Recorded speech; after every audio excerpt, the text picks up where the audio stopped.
사무엘하 15장 1절부터 12절까지 봉독하겠습니다. 그 후에 압살롬이 자기를 위하여 병거와 말들을 준비하고 호위병 50명을 그 앞에 세우니라. 압살롬이 일찍 일어나 성문 길 곁에 서서 어떤 사람이든지 송사가 있어 왕에게 재판을 청하러 올 때 그 사람을 불러 이르되 너는 어느 성읍 사람이냐 하니 그 사람의 대답이 종은 이스라엘 나무지파에 속하였나이다 하면 압살롬이 그에게 이르기를 보라 내일이 옳고 바르다마는 내 송사를 들을 사람을 왕께서 세우지 아니하셨다 하고 또 압살롬이 이르기를 내가 이 땅에서 재판관이 되고 누구든지 송사나 재판할 일이 있어 내게로 오는 자에게 내가 정의 베풀기를 원하노라 하고 사람이 기꺼이 와서 그에게 절하려 하면 압살롬이 손을 펴서 그 사람을 붙들고 그에게 입을 맞추니 이스라엘 무리 중에 왕께 재판을 청하러 오는 자들마다 압살롬의 행함이 이와 같아서 이스라엘 사람의 마음을 압살롬이 훔치니라. 4년 만에 압살롬이 왕께 아뢰되 내가 여호와께 서원한 것이 있사오니 청하건대 내가 헤브론에 가서 그 서원을 이루게 하소서. 당신의 종이 아람 구슬에 있을 때 서원하기를 만일 여호와께서 반드시 나를 예루살렘에 돌아가게 하시면 내가 여호와를 섬기리이다 하였나이다. 왕이 그에게 이르되 평안히 가라. 그가 일어나 헤브론으로 가니라. 이 압살롬이 정탐을 이스라엘 모든 지파 가운데 두루 보내 이르기를 너희는 나팔 소리를 듣거든 곧 말하기를 압살롬이 헤브론에서 왕이 되었다 하라 하니라. 그때 청함을 맺은 200명이 압살롬과 함께 예루살렘으로부터 헤브론으로 내려갔으니 그들은 압살롬이 꿈은 그 모든 일을 알지 못하고 그저 따라가기만 한 사람들이라.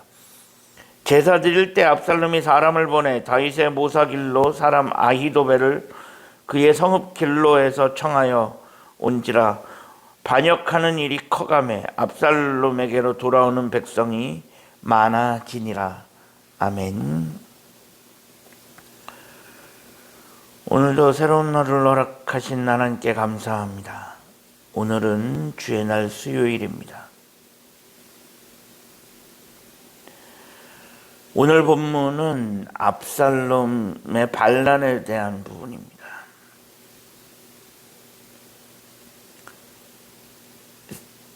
암논을 죽이고 5년 만에 예루살렘으로 돌아온 압살롬은 반란을 준비하기 시작합니다. 50명의 친위 부대를 먼저 조직하고 그들의 호의를 받으면서 조금씩 반란을 준비합니다. 제일 먼저 한 것은 백성들의 환심을 사는 것이었습니다.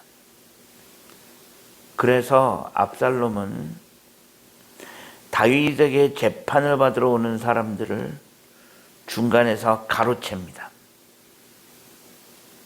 어디서 오는 사람인지 묻고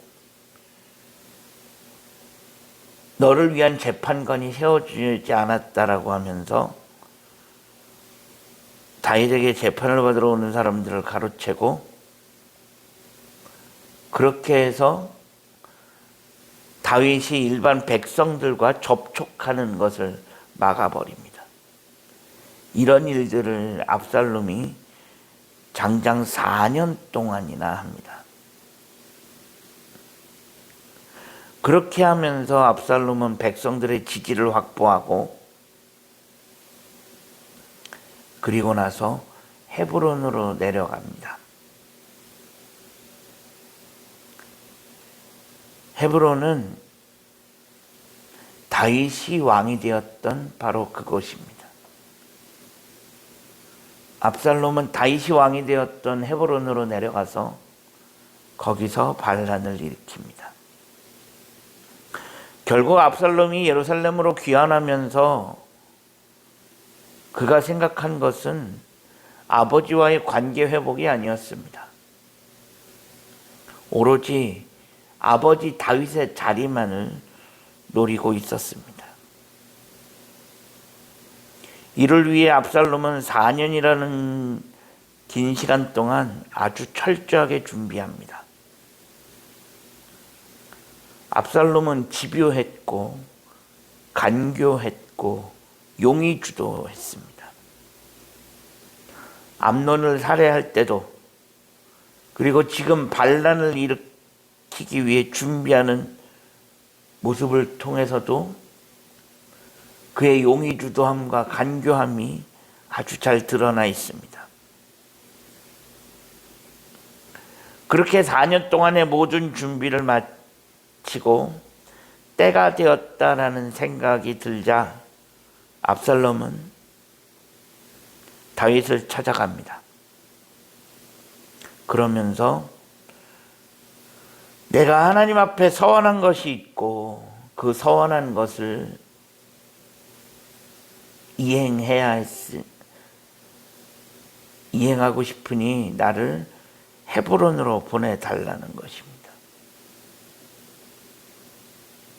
물론 거짓말입니다. 그렇게 거짓말로 다윗을 속이고는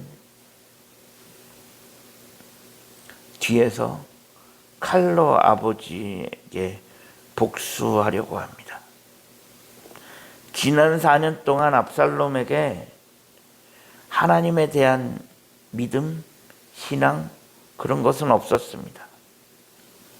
오로지 아버지 다윗에 대한 복수심, 그리고 권력에 대한 욕망만이 남아 있었습니다. 물론 겉으로 보기에는 신앙이 있는 것처럼 포장했습니다.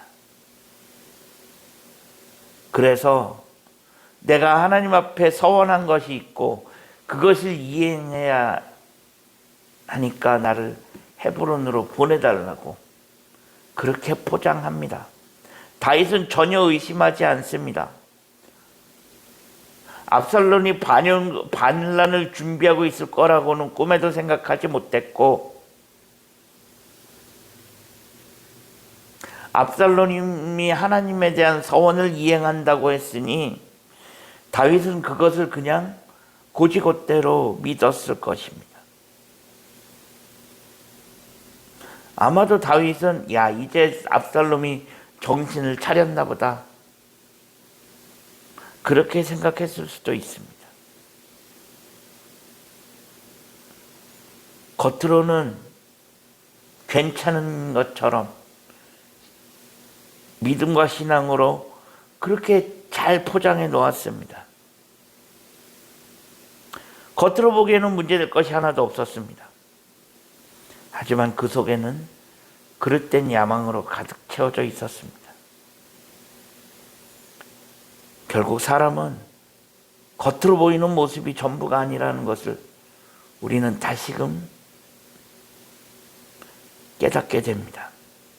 왜 하나님께서 다윗을 세우시면서 나는 사람의 중심을 보신다라고 말씀하셨는가? 하나님께서 그렇게 말씀하신 이유를 우리는 압살롬의 경우를 보면서도 다시금 확인할 수 있게 됩니다.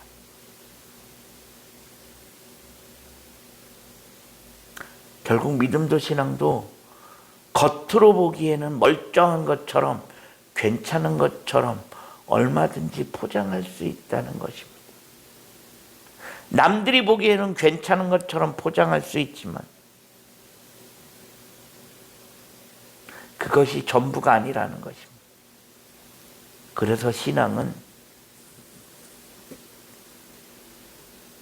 남들이 보이지 않을 때, 그때 내 신앙이 판가름 난다는 것입니다. 우리가 겉으로만 번지르르한 사람이 아니라 우리의 내면을 가꾸어가고 정말로 다른 사람이 보이지 않을 때, 그때 하나님 앞에 진정한 신앙으로 설 수 있는 우리 모두가 되어줄 수 있기를 주님의 이름으로 간절히 축원합니다. 기도하겠습니다. 하나님 감사합니다. 지난밤에도 편안한 쉼을 주시고 오늘도 새로운 하루를 허락하신 하나님께 감사합니다. 오늘 하루의 삶을 하나님 인도하시고 우리가 겉으로 보여지는 것에만 치중하지 않게 하시고 보여지지 않는 우리의 내면을 가꾸는데 그것을 더 중요시 여길 수 있는 우리 모두가 되어줄 수 있게 하여 주옵소서. 우리 구 주 예수 그리스도의 이름으로 간절히 기도합니다. 아멘.